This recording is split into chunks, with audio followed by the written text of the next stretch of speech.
200 years ago, a British duke was traveling through the wilds of Upper Canada. He voyaged through a land of dense forests, impenetrable swamps, and roaring rapids, exploring the route of a new canal he hoped to build. But something was very wrong. The Duke was falling ill. And the further he traveled, the worse he felt. He stumbled out of his canoe, his body racked by spasms, and took shelter in a nearby barn, where, surrounded by his attendants, he soon took his final breaths.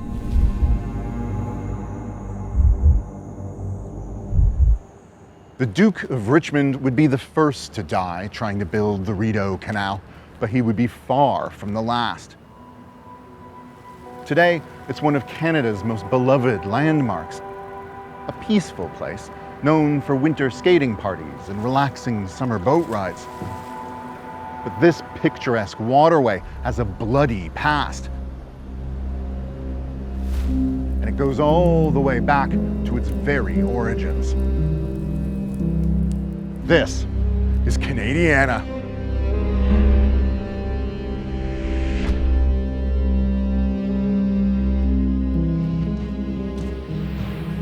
(1812). The United States declares war on the British Empire and invades the Canadian colonies. Tens of thousands of people are killed before the fighting comes to an end. And while the invaders are driven back across the border, fear of another war with the Americans lingers. Canada is vulnerable. The St. Lawrence is the main transportation route through the British colonies, but it's incredibly exposed. The United States is right there on the other side of the river. It was clear Canadians needed a safer transportation route in case of another war with the Americans. And if there wasn't a river that already fit the bill, well, they were just going to have to make one themselves. That's how the idea for the Rideau Canal was born. It would run from Kingston all the way up to the Ottawa River, which then flows down to Montreal, giving Canadians a way to travel from Lake Ontario to Quebec without having to sail past American guns.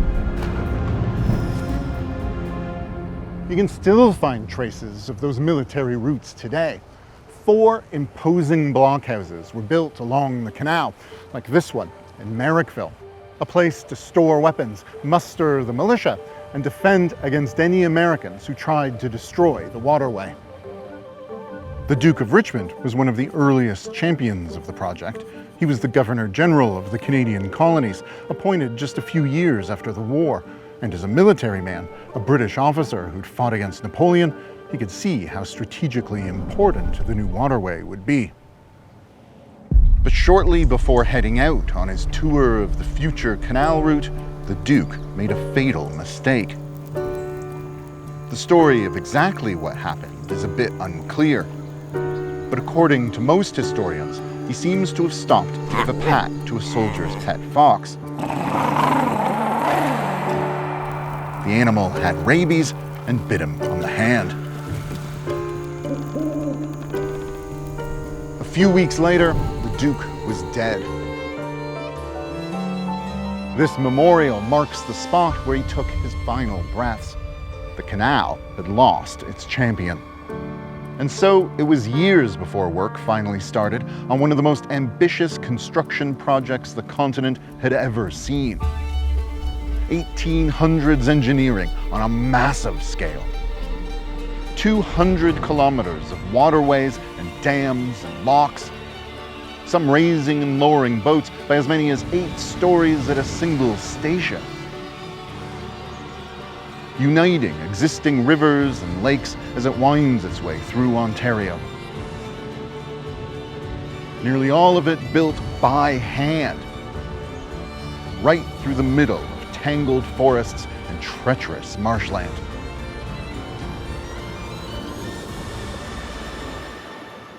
To oversee the project, they chose another military officer, this guy, Colonel John By. He had plenty of experience, even helped build the impressive fortifications of Quebec City. So he headed west, set up camp at the spot where the new canal would meet the Ottawa River on the unceded territory of the Algonquin-Anishinaabe Nation, and got to work.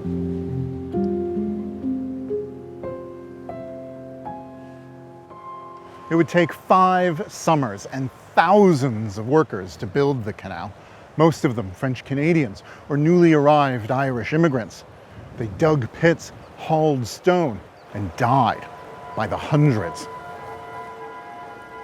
Some were blown up by their own explosives. Some killed while working on unstable dams. Others drowned. But more than anything else, they were killed by malaria.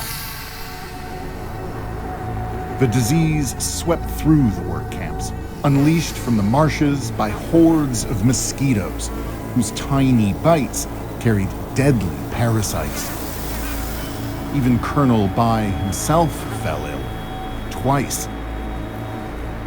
The laborers protested against the wildly dangerous conditions, punishingly long hours, and low pay. They went on strike more than once, even rioted. But the work kept going, and the deaths kept coming. By the time the construction was finished, 1,000 people had been killed. On average, a life was lost for every 200 meters. At either end of the canal, you'll find a Celtic cross, erected in memory of those who died building the waterway, including this one here in Kingston. But of course, those dead workers left behind an even more impressive monument than that: the canal itself. Today, the Rideau Canal is an official World Heritage Site. UNESCO has called it a masterpiece of human creative genius. 2 centuries after it first opened, it's still a spectacular testament to the workers who built it. A massive historic site, meticulously preserved all the way down to the hand cranks that are still used to open and close its locks. But the extraordinary new waterway wouldn't be the workers' only legacy. The camp Colonel By pitched here at the mouth of the Rideau Canal would continue to grow even after the construction had finished, evolving and expanding until it became a thriving city. At first, it was named in honor of the Colonel, Bytown, but today we know it as Ottawa.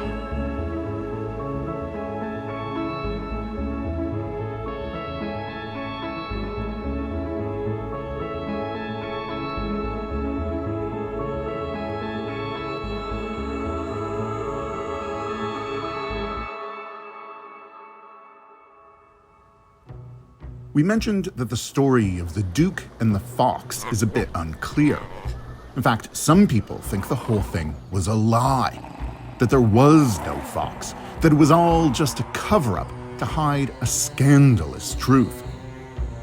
Rabies wasn't the only danger stalking the Duke out there in the woods. I'll tell you all about that in a moment.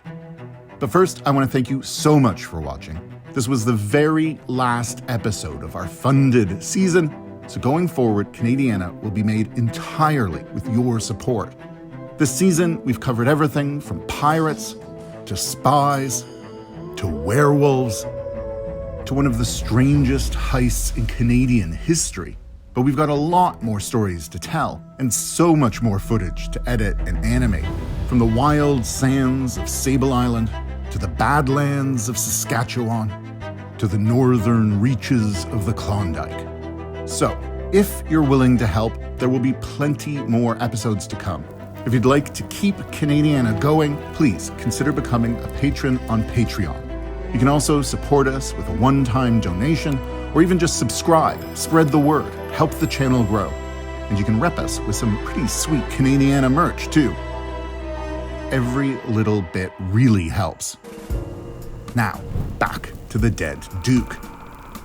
The early 1800s were a hard drinking time. Back then, the average American drank 3 times as much as they do today. And Canadians had a reputation for being even drunker than that. At one point in Upper Canada, there was more than 1 tavern for every 500 people. In Toronto, they say there were more taverns than streets. So it's no surprise that the construction of the Rideau Canal was plagued by drunkenness. Sometimes it even turned deadly. One worker drunkenly fell off the Hog's Back Dam in Ottawa to his death. Another keeled over dead in the streets of Smiths Falls.